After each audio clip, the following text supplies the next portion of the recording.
Assalamu alaikum warahmatullahi wabarakatuh. Dear students, hope that you all are fine.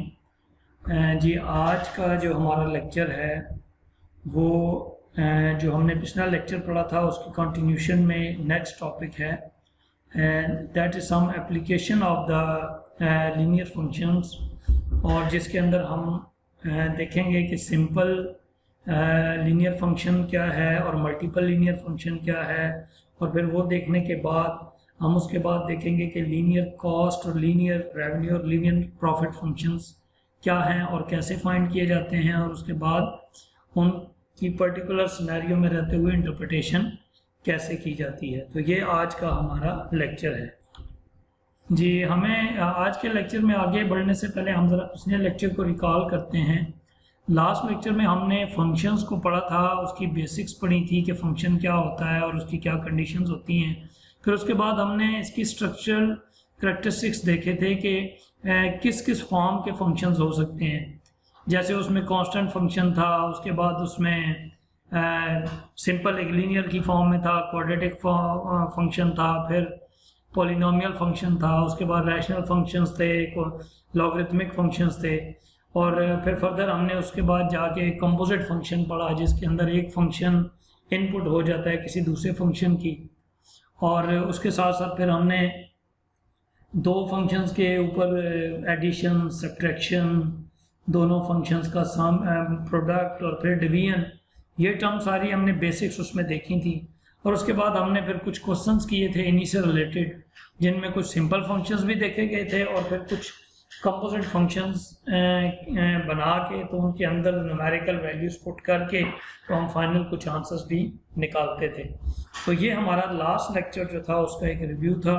इसको मज़ीद आप अगर देखना चाहें तो अपना लास्ट लेक्चर दोबारा आप सुन भी सकते हैं, उसके नोट्स भी आपके पास मौजूद हैं। ठीक है जनाब जी, इस मौजूदा लेक्चर का हम देखते हैं कि इसके अंदर हम क्या क्या चीज़ें देखेंगे और उसका क्या लेआउट होगा। सबसे पहले हम देखेंगे कि linear function involving one independent variable क्या है। ये पहले से चीज़ें देखी हुई हैं, सिर्फ इसमें आप इसको रिवीजन के तौर पे ले लें या इसका लिंक आगे बनाने के लिए ले लें। ये चीज़ें आपको पहले से मालूम है, जस्ट एक फंक्शन की फॉर्म में रिप्रेजेंट होंगी। तो पहले तो हम देखेंगे कि वन वेरिएबल की फॉर्म में लीनियर फंक्शन जो है वो कैसे लिखा जाता है। फिर अगर उसी लीनियर फंक्शन के अंदर दो वेरिएबल्स इन्वॉल्व हो जाएं तो वो linear function upon two variables बन जाएगा, ये भी हम देखेंगे। उसके बाद अगर दो से ज़्यादा वेरिएबल्स इन्वॉल्व हो जाएं, ठीक है, तो वो एन इंडिपेंडेंट वेरिएबल्स की इन्वॉल्वमेंट की वजह से वो linear function upon an independent variables बन जाएगा। फिर जब हम अप्लाइड किस्म के फंक्शंस देखें तो उसमें हम देखेंगे कि लीनियर कॉस्ट फंक्शन जो है वो कैसे बनता है, क्या होता है और उसकी इंटरप्रिटेशन क्या होती है। फिर लीनियर रेवेन्यू फंक्शन देखा जाएगा और उसकी इंटरप्रिटेशन देखी जाएगी। फिर लीनियर कॉस्ट फंक्शन और उसकी इंटरप्रिटेशन, प्रॉफिट फंक्शन और उनकी इंटरप्रिटेशन होंगी। और फिर फाइनली हम कुछ इन्हीं से रिलेटेड जो डिफरेंट लीनियर फंक्शंस हमने देखे हैं जिसमें कॉस्ट फंक्शन, रेवेन्यू फंक्शन और प्रॉफिट फंक्शंस हैं, उनसे रिलेटेड हम कुछ न्यूमेरिकल प्रॉब्लम्स भी इसमें हम करेंगे। ठीक है जनाब, तो ये हमारा लेआउट होगा मौजूदा लेक्चर। जी, टॉपिक लीनियर फंक्शंस में सबसे पहले अगर हम इसकी इम्पोर्टेंस देखें कि लीनियर फंक्शंस की सिग्निफिकेंस क्या है डेली लाइफ में, तो इसका वो ये है कि जो लीनियर फंक्शंस हैं वो आमतौर पे बेसिकली जो बेसिक मैथमेटिक्स के फंक्शंस हैं उनके तौर पे ये काफ़ी इंपॉर्टेंट समझे जाते हैं और यूज़ किए जाते हैं। उसकी वजह ये है कि आमतौर पे आपके इलेक्ट्रॉनिक्स, फिज़िक्स और इकोनॉमिक्स और केमिस्ट्री और बहुत सारी और चीज़ें जहाँ पे वेरिएबल्स के दरमियान रिलेशंस बनाए जाते हैं और बड़े सिंपल और कॉमन से रिलेशंस जो हैं उनको एक्सप्रेस करने के लिए जो फंक्शन यूज़ किया जाता है वो लीनियर फंक्शन ही किया जाता है। ठीक है, और उसके बाद जो बहुत सारे जो इसके कॉन्सेप्ट्स इन ऊपर वाले टॉपिक से रिलेटेड हैं वो बहुत ज़्यादा डिपेंड करते हैं लीनियर फंक्शंस के साथ। तो इसका सम अप यही है कि लीनियर फंक्शन एक very commonly used applied function है जो डिफरेंट फील्ड्स ऑफ लाइफ के अंदर जो है वो इस्तेमाल किया जाता है। जी, linear function involving one independent variable. So जो linear function upon one independent variable यानी एक्स यहाँ पे इंडिपेंडेंट वेरिएबल लिया गया है और उस पर ये और डिपेंडेंट वेरिएबल वाई लिया गया है, उसकी जो जनरल फॉर्म है ये एक रेड कलर में जो इक्वेशन लिखी है इसकी फॉर्म में आती है। ये पहले भी आपने y equal to M X plus C की फॉर्म में बहुत पहले पढ़ी हुई है, जिसमें यहाँ m स्लोप होता था और c इंटरसेप्ट होता था।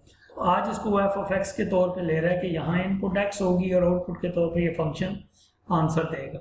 ठीक है, अब इसमें ये कह रहा है कि f जो है वो फंक्शन का नाम है और x वेरिएबल है जो इसमें इन्वॉल्व है इंडिपेंडेंट वेरिएबल के तौर पे, और y डिपेंडेंट वेरिएबल है, और b जो है वो कांस्टेंट है जिसको इंटरसेप्ट b कहते हैं। ठीक है जनाब। सो जो लीनियर फंक्शन होता है वो आउटपुट देता है हमारे, उसकी इनपुट जो होती है वो कोई भी आपका रियल नंबर होता है जो आप उसमें पुट कर सकते हैं, और बाकी उसके अगेंस्ट आपको आउटपुट के तौर पे कोई भी आंसर मिल सकता है।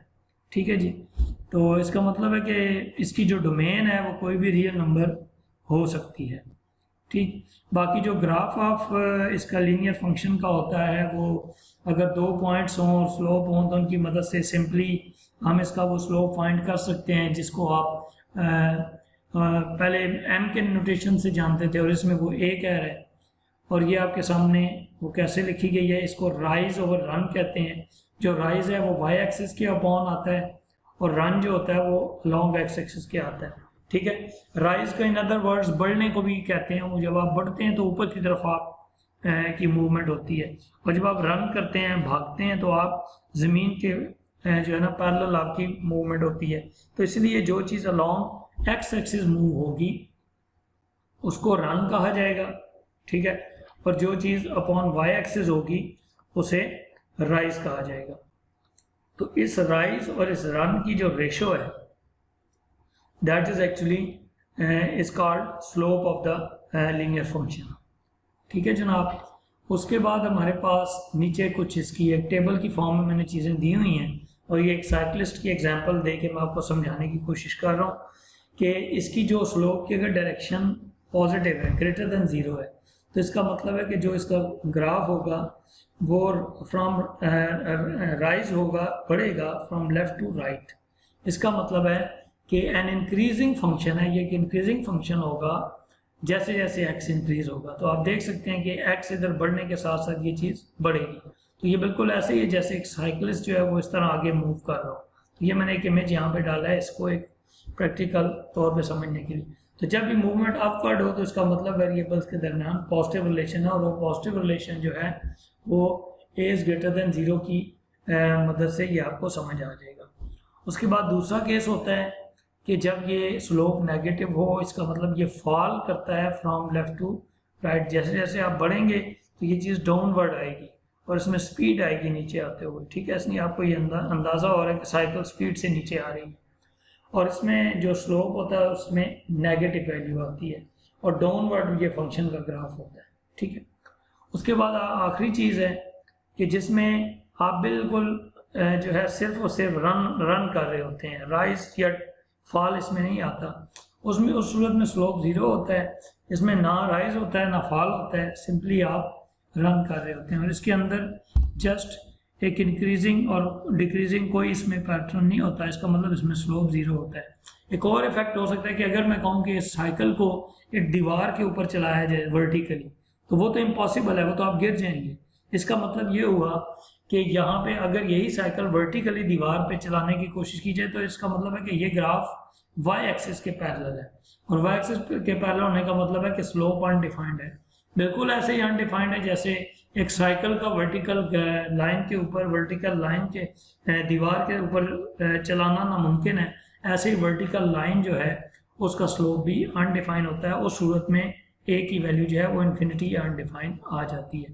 तो ये ग्राफिकल व्यू था जो पहले से भी आपको पता थे, लेकिन with reference to current topic जो है वो आपको बताना लाजमी था। ठीक है जी। आगे हमारे पास चीज़ें हैं जी, linear function involving 2 independent variables. 2 independent variables होंगे तो वही चीज़ एक्सटेंड हो जाएगी, एक x1 और x2 आ जाएगा, वरना अगर खाली x1 होता तो ये वाला जो पार्ट आपको नज़र आ रहा है, ये सारा पार्ट सिर्फ लीनियर फंक्शन होता अपॉन 1 वेरिएबल। तो 2 वेरिएबल हैं तो ये अपॉन 2 वेरिएबल्स, 3 हैं तो अपॉन 3 वेरिएबल्स, इस तरह सो ऑन। अगर इसमें बहुत ज़्यादा वेरिएबल इन्वॉल्व हो जाएं, जितने इन्वॉल्व हो जाएंगे तो ये उतने का लीनियर फंक्शन बन जाएगा। तो लीनियर इसलिए कि इनकी वेरिएबल की मैक्सिमम पावर जो है वो 1 है, तो ये लीनियर फंक्शंस आ गए। अब उसके बाद आपके पास जो अप्लाइड फंक्शंस जो हम आज के लेक्चर में ख़ास तौर पे देखेंगे वो है लीनियर कॉस्ट फंक्शन। इस और लीनियर कॉस्ट क्या होती है कि आपकी जो भी टोटल कॉस्ट है वो फिक्स कॉस्ट और वेरिएबल कॉस्ट को अगर हम इकट्ठा कर दें तो हमारे पास फिक्स कॉस्ट बन जाती है। उसकी मिसाल ये है कि अगर हमारे पास हमें एक इलेक्ट्रिसिटी का जो बिल आता है उसके अंदर हमें जो 250 या 200 फिक्स अमाउंट आती है वो आपका लाइन रेंट है, जो वापडा ने या जो भी इलेक्ट्रिसिटी प्रोवाइडिंग कंपनी है उसने अपनी जो तारें बिछाई हैं उनकी फिक्स्ड आपको कॉस्ट पे करनी पड़ती है। उसके अलावा बाकी जो वेरिएबल कॉस्ट है कि आप जितनी बिजली खर्च करेंगे उतनी पर यूनिट के हिसाब से आपको खर्चा बर्दाश्त करना पड़ेगा। तो that is actually fix cost plus variable cost. ठीक, तो आगे उसके बाद हमारे पास रेवेन्यू फंक्शन आता है। रेवेन्यू फंक्शन जो है वो डिपेंड करता है कि आपने कितनी चीज़ें प्रोड्यूस की हैं या सेल की हैं। जितनी चीज़ें आप बाज़ार में बेचेंगे उनकी क्वांटिटी को अगर हम सेलिंग प्राइस से मल्टीप्लाई कर दें तो हमें रेवेन्यू मिल जाता है। मिसाल के तौर पे अगर एक चीज़ जो है वो उसकी प्राइस 10 रुपये है और हमने 10 चीज़ें सेल की हैं तो हमारा रेवेन्यू क्या आ जाएगा 10 इंटू मल्टीप्लाई बाय 10, यानी एक चीज़ की प्राइस 10 रुपये और 10 चीज़ें बेची हैं तो 10 से मल्टीप्लाई होकर 100 रुपीज़ हमें रेवेन्यू मिल जाएगा। ठीक, तो दो चीज़ें आ गई कि एक आपने कॉस्ट बियर की किसी चीज़ के बनाने में और एक उस चीज़ के बेचने के बाद आपके पास रेवेन्यू इकट्ठा हुआ।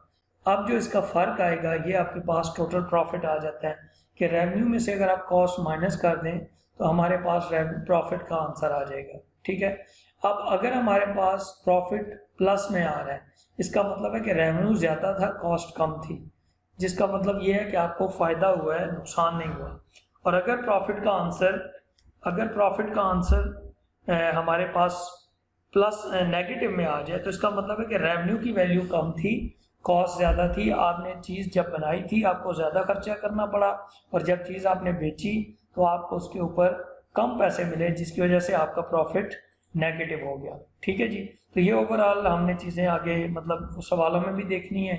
फर्दर डिटेल आप इसकी पेज नंबर 176 से 183 तक जो बुडनिक की बुक है जो आपके पास अवेलेबल है और जिसके पेजेस में इस लेक्चर के साथ आपको मिल भी चुके होंगे, तो वो आप इंशाल्लाह ताला देखेंगे और उसको डिटेल से पढ़ें और मज़ीद आपके पता चले। जी, बाकी चीज़ें जो हैं वो आप फर्दर डिटेल अगर आप इसकी पढ़ना चाहें तो वो आप पेज 176 से पेज 183 तक आपके पास जो बुडनिक की बुक है जिसके इमेजेस भी आपको इस लेक्चर के साथ मैंने भेजे हैं वो आप देखिए और उन्हें गौर से पढ़िए। ठीक है, अब हम आगे देखते हैं कि हमारे पास क्वेश्चन। जी, ये पहला क्वेश्चन है, इसमें कह रहा है कि right the general form of the linear function involving 5 independent variables. ठीक है जनाब, तो ये सिंपल सी बात है, ए नॉट इसका कांस्टेंट है और a1 x1 plus a2 x2 plus a3 x3 up to a5 x5। तो इसके अंदर देखें ये 5 वेरिएबल्स हैं x1 x2 x3 x4 और x5। तो ये उसकी एक जनरल फॉर्म होगी, बस ये एक सिंपल सी बात थी जो हमने। जी, उसके बाद हमारे पास जो क्वेश्चन नंबर 2 है इसमें ये कह रहा है कि assume that the cell person salary depends on the number of units sold of each of the two products. More specifically, assume that the salary function is this. ये उसने सैलरी फंक्शन आपको दिया हुआ है और जिसमें वजाहत कर रहे हैं कि y जो है वो वीकली सैलरी है और x1 जो है वो number of units sold off product 1 है और x2 जो है वो दूसरी प्रोडक्ट के नंबर ऑफ यूनिट्स हैं। फिर वो कहता है suppose that the sales person has the salary goal of $800 per week. उसका जो गोल है वो $800 पर वीक है। अब 2 पार्ट्स आगे सवाल में दे रहे हैं, ये product B is not available on 1 week. अगर प्रोडक्ट बी उसके पास नहीं है, ठीक है, how many units of product A must be sold to meet the salary goal. वो ए की कितनी प्रोडक्ट्स बेचेगा। और दूसरे सवाल में कहता है अगर ए अवेलेबल नहीं है तो बी की कितनी प्रोडक्ट्स बेचेगा। ठीक है जी, तो बहुत सिंपल क्वेश्चन है। जो ए प्रोडक्ट की तादाद है वो x1 है, जो बी प्रोडक्ट की तादाद है वो x2 है।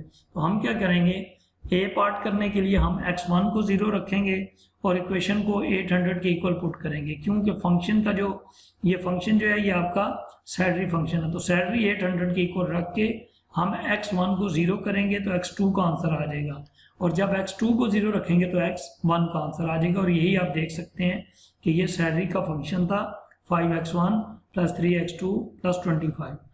पहले पार्ट में हमने कहा कि x2 की क्या वैल्यू होगी, अगर x2 अगर 0 हो तो x1 की क्या वैल्यू होगी।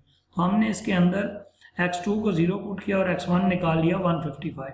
इसका मतलब ये हुआ कि अगर जो प्रोडक्ट B है उसको प्रोडक्ट A जो है उसकी अवेलेबिलिटी ना हो तो आपको जो प्रोडक्ट B है उसकी अवेलेबिलिटी अगर 0 हो तो आपको प्रोडक्ट A जो है उसकी 155 यूनिट सेल करनी पड़ेगी। इसी तरह अगर प्रोडक्ट A जो है वो ना हो तो प्रोडक्ट B की आपको 258 यूनिट्स सेल करनी पड़ेंगी। ठीक है जी, सिंपल सा क्वेश्चन था, उम्मीद है आपको समझ आ गई होगी जी। ये क्वेश्चन नंबर 2 के डाटा से उसने यहाँ पे एक बात की है, क्वेश्चन नंबर 3 बना दिया कि assume that the sale person receives a bonus when combined sale from the two products exceed 80 units। कहता है अगर दोनों प्रोडक्ट्स की कंबाइंड यूनिट बढ़ जाती है 80 यूनिट से तो उसको जो बोनस मिलता है, वो बोनस अमाउंट क्या है, $2.50 per unit of each unit over 80। तो 80 यूनिट से ज़्यादा जितनी भी यूनिट्स बनती हैं उन पे वो उसको फी यूनिट जो बोनस है वो $2.5 है। ठीक है, वो $2.5 है। So with this incentive program the salary function must be described by 2 different functions. जाहिर है कि एक वो फंक्शन बनेगा जिसके ऊपर ये कंडीशन नहीं है, यानी उसकी सैलरी उसकी जो प्रोडक्शन है वो 80 यूनिट से कम है, प्रोडक्ट जो सेल हुई है, और दूसरा ये है कि 80 से ऊपर सेल हुई है। तो सूरत में ये दोनों फंक्शंस वो कह रहा है, आप बताएं कि क्या होंगे। तो आंसर के तौर पे हम देखते हैं कि ये फंक्शन आपके पास मौजूद है। तो एज इट इज़ ये फंक्शन जो है ये अगर दोनों की कंबाइंड सैलरी कंबाइंड सेल जो है वो अगर 80 या 80 से कम हो तो फिर तो ये प्लेन गिवन फंक्शन रहेगा।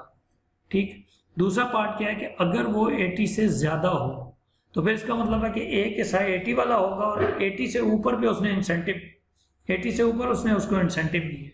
तो अगर आप गौर से देखें तो ये वाला पार्ट तो वही है जो ऊपर ये गिवन है 80 यूनिट्स वाला।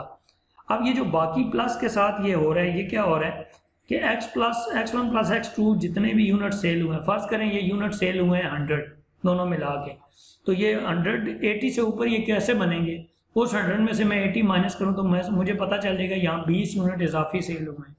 अब वो जो 20 यूनिट इजाफी सेल हुए हैं वो 2.5 से मल्टीप्लाई होके वो आंसर होके इस फंक्शन में ऐड हो जाएंगे। तो इन जनरल फंक्शन क्या बना कि 80 यूनिट का फंक्शन प्लस 80 से ज़्यादा यूनिट का एक्सप्रेशन, ये दोनों जब सम अप किए तो आपके पास ये 2 फंक्शंस आपके सामने आ गए। ठीक है जनाब, तो ये हमारा क्वेश्चन नंबर जो है वो 3 था जो हमने यहाँ पे कंप्लीट की जी। अब हम आते हैं क्वेश्चन नंबर 4 पे। इसमें कहता है a firm sells a single product for $65 per unit. ठीक है, एक प्रोडक्ट बेची जाती है जिसकी पर यूनिट जो है सेल प्राइस है वो हमारे पास $65 पर यूनिट है। अच्छा, variable cost per unit are $20 for materials per unit. ठीक है, for $20 for materials and $27.5 for labour. Labour के लिए इतनी कॉस्ट एक यूनिट में पड़ती है 27.5 और मटेरियल की $20। आगे कह रहे हैं एनुअल फिक्स कॉस्ट आर $100,000, ये फिक्स कॉस्ट है। ठीक, तो अब जब कॉस्ट का फंक्शन बनेगा तो fix cost plus variable cost बनेगा जैसे हमने शुरू में पढ़ा। Construct the profit function stated in term of x. Okay, profit function बनाए। जाहिर है प्रॉफिट फंक्शन तब बनेगा जब पहले रेवेन्यू फंक्शन बनेगा और कॉस्ट फंक्शन बनेगा, और रेवेन्यू फंक्शन से जब कॉस्ट फंक्शन माइनस होगा तो प्रॉफिट फंक्शन बनेगा। Okay, how many units must be produced and sold in order to earn profit of 1.5 million and earn 0 profit, यानी ब्रेक इवन। ठीक है जी, आगे हमारे पास आता है कि इसका आंसर। तो आंसर में क्या है, पहले लीनियर रेवेन्यू फंक्शन क्या बनेगा कि हमारे पास 65 पर यूनिट उसकी सेल प्राइस है और नंबर ऑफ यूनिट्स एक्स हैं। तो रेवेन्यू फंक्शन बन जाएगा सेल प्राइस इंटू एक्स। तो ये रेवेन्यू फंक्शन सिंपल एक लाइन में आ गया। और कॉस्ट फंक्शन क्या था, मटेरियल कॉस्ट पर यूनिट यानी 20x plus 27.5x, labour cost per unit, ये दोनों ऐड की तो 47.5x आ गया, और प्लस ये फिक्स कॉस्ट आपके सामने है। तो यहाँ पे ये पूरा टोटल कॉस्ट का फंक्शन आ गया। उसके बाद जब प्रॉफिट फंक्शन बनाएंगे तो हम रेवेन्यू फंक्शन में से कॉस्ट फंक्शन को माइनस कर देंगे। जब माइनस करेंगे तो ये ब्रैकेट्स चेंज हो जाएंगी, ब्रैकेट्स के बाद माइनस है तो अंदर साइन चेंज हो जाएंगी। साइन चेंज करने के बाद जब इसको आप सॉल्व कर लेंगे तो आपके पास प्रॉफिट फंक्शन ये आपके सामने आ गया 17.5x माइनस $100,000।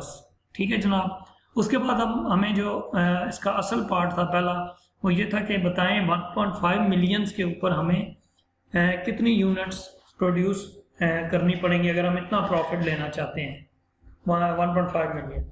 तो बस प्रॉफिट के फंक्शन की लेफ्ट साइड पे प्रॉफिट की वैल्यू 1.5 मिलियन ओपन करके ये वैल्यू पुट कर दें और पूरा सॉल्व करने के बाद हमें x की वैल्यू 91429 यूनिट्स मिल गई। ठीक है कि अगर इतना प्रॉफिट चाहिए तो आप इतनी यूनिट्स प्रोड्यूस करें। और अगर कहते हैं कि आप बिल्कुल भी प्रॉफिट नहीं चाहते यानी ज़ीरो प्रॉफिट चाहते हैं तो इसी तरीके से 5714 यूनिट्स प्रोड्यूस करें। ठीक है जनाब जी। उसके बाद हमारे पास क्वेश्चन नंबर 5 है। इसमें ये कहता है manufacturer of micro computer produced 3 models. The following table summarises wholesale prices, material cost per unit and labour cost per unit, annual fix cost और 25 मिलियन डॉलर्स। ठीक है ये उन्होंने 3 चीज़ें यहाँ पे आपको दी हुई हैं और इनके ये 3 मॉडल्स दिए हैं और ये उनकी कॉस्ट दी हुई है। ठीक है determine a joint total revenue function for the sales of 3 different models. तीनों का जॉइंट एक ही रेवेन्यू फंक्शन डेवलप करें फिर उसका कॉस्ट फंक्शन डेवलप करें। बी पार्ट में ये कह रहा है, सी पार्ट में कह रहा है डिटरमिन प्रॉफिट फंक्शन, उनका प्रॉफिट फंक्शन भी डिटरमिन करें और फिर कहता है कि बताएं एनुअल प्रॉफिट कितना होगा अगर ये वैल्यूज उसकी नंबर ऑफ यूनिट्स उसमें पुट की जाएँ। ठीक है जो सेल की गई। तो उसी तरीके से यहाँ पे number of units sold for model 1, model 2, model 3। तो आप जो रेवेन्यू फंक्शन होगा वो तीनों वेरिएबल्स पे डिपेंड करेगा। तो क्या हो जाएगा 500x1 ये होलसेल प्राइस से रेवेन्यू फंक्शन बनेगा 500x1 plus 1000x2 plus 1500x3। तो ये आपके पास रेवेन्यू फंक्शन आ गया। अब रेवेन्यू फंक्शन के बाद हम आते हैं कॉस्ट फंक्शन पे। तो ये जो दूसरी यहाँ पे लाइन है ये आपको मटेरियल कॉस्ट और लेबर कॉस्ट दी गई है। ठीक है मटेरियल कॉस्ट और लेबर कॉस्ट इन दोनों को जब आप जमा करेंगे तो ये 275 बनेगा, ये 555 बनेगा और ये गालिबन 1000 बनेगा। ठीक है या 975 जी। तो इनको जब आप इनसे बनाएंगे फिर वेरिएबल कॉस्ट तो क्या होगी 275x1, 500x2 एंड 975x3। तो ये बन गई वेरिएबल कॉस्ट और ये जो फिक्स कॉस्ट 25 मिलियन डॉलर्स है ये इसके साथ जमा हो जाएगी। तो ये हो गया कॉस्ट का फंक्शन। अब तीसरे में जब रेवेन्यू प्रॉफिट फंक्शन बनाना है तो टोटल रेवेन्यू में से कॉस्ट का फंक्शन माइनस कर देंगे और माइनस करने के बाद आपके पास ये नीचे फाइनल आपके पास प्रॉफिट फंक्शन जो है वो आ जाएगा। सो प्रॉफिट फंक्शन ये आ गया। अब आपने एनुअल प्रॉफिट अगर निकालना है तो वो जो गिवन वैल्यूज आपको यहाँ पे तीसरे पार्ट में चौथे में 20,000 और 40,000 और 10,000 यूनिट्स दी हैं वो आप इसके अंदर पुट कर देंगे और पुट करने के बाद इसको जब सॉल्व करेंगे तो आपके पास एनुअल प्रॉफिट $2,750,000 आ जाएगा। ठीक है जनाब जी। ये क्वेश्चन नंबर 7 भी उसी से मिलता जुलता है जो अभी आपने क्वेश्चन किया है। इसको पढ़िएगा देखिएगा इंशाल्लाह हो जाएगा, पूरा सॉल्व हुआ होगा आपके सामने क्वेश्चन। ठीक है आगे हम देखते हैं क्वेश्चन नंबर 9 में हमें क्या कहता है जी। क्वेश्चन नंबर 9 में कहता है gas station sales unleaded regular gasoline and unleaded premium. The price per gallon charged by the section is 1.229 for unleaded regular and $1.379 for unleaded premium. ठीक The cost per gallon from the supplier is 1.219 for unleaded regular and 1.289 for premium. If x1 equals the number of gallons sold for regular and x2 the number of gallons sold for premium. जी formulate the revenue function from selling x1 and x2 gallons respectively of the 2 grades of gasoline. फिर कहता है formulate the total cost function इन्हीं जो number of gallons की base पे जो cost function आप डेवलप करें। फिर उसके बाद प्रॉफिट फंक्शन कह रहा है कि आप फार्मूलेट करें और ये जब तीनों फंक्शंस आ जाएंगे उसके बाद वो कह रहा है कि what is the total profit expected to equal if the station sales 100,000 gallons of unleaded regular and 40,000 of unleaded premium. तो ये इसके 4 पार्ट्स हैं, ये हम देखते हैं कैसे हों। जी हमारे पास इसी तरीके से number of gallons for regular और number of gallons for premium के लिए हमने दो वेरिएबल्स डिफाइन कर दिए, x1 x2। उसके बाद हमारे पास जो टोटल रेवेन्यू आ जाएगा वो बिल्कुल उस सेकंड लास्ट जो क्वेश्चन था उसके हिसाब से दो वेरिएबल्स इन्वॉल्व हैं, तो 1.229 x1 प्लस 1.379 x2, तो ये आपके पास रेवेन्यू फंक्शन आ जाएगा। उसके बाद हमारे पास जो टोटल कॉस्ट फंक्शन है वो क्या होगा, variable cost plus fix cost. हमने इन दोनों को जब ऐड किया तो हमारे पास वेरिएबल कॉस्ट है और फिक्स कॉस्ट हमारे पास नहीं है, तो हमने वो ज़ीरो पुट कर दिया, तो इस तरीके से हमारे पास कॉस्ट का फंक्शन ये आ गया। उसके बाद हमने टोटल रेवेन्यू से टोटल कॉस्ट माइनस किया और उनके कॉरस्पॉन्डिंग फंक्शंस के एक्सप्रेशंस पुट किए, और पुट करने के बाद माइनस से इसके साइन चेंज हो गए ब्रैकेट में, और x1 को इकट्ठा किया तो 0.08 x1 आ गया माइनस होके, और 1.379 में से 1.289 माइनस किया तो 0.09 x2 आ गया। तो ये आपके पास प्रॉफिट फंक्शन बन गया। ठीक है जी। अब इसके लास्ट पार्ट में ये कहता है कि आपके पास अगर x1 100,000 हो और x2 40,000 हो तो बताएं प्रॉफिट कितना होगा। तो ये जो अभी आपने ये ऊपर प्रॉफिट फंक्शन डेवलप किया है, इसके अंदर x1 की जगह 100,000 और x2 की जगह 40,000 पुट कर देंगे, और पुट करने के बाद हम इनको सॉल्व करेंगे।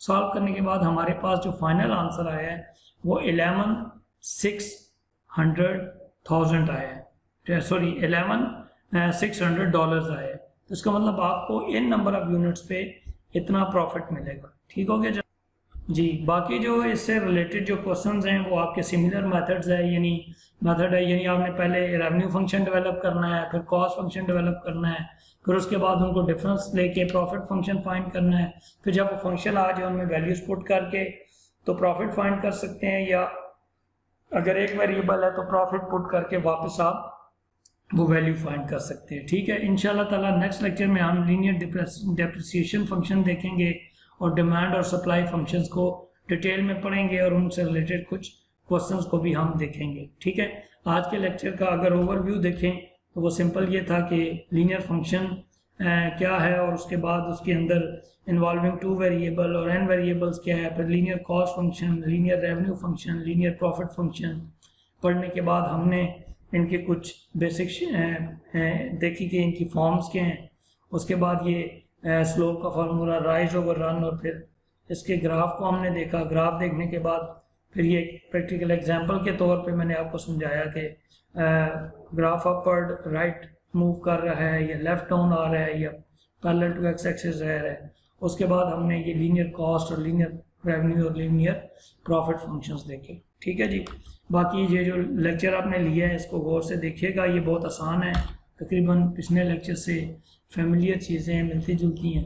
तो इंशाल्लाह नेक्स्ट लेक्चर में हम ये टॉपिक देखेंगे। बाकी जो आपके क्वेश्चंस हुए वो इंशाल्लाह हम ऑनलाइन सेशन में डिस्कस करेंगे। ठीक है जी। Thank you so much.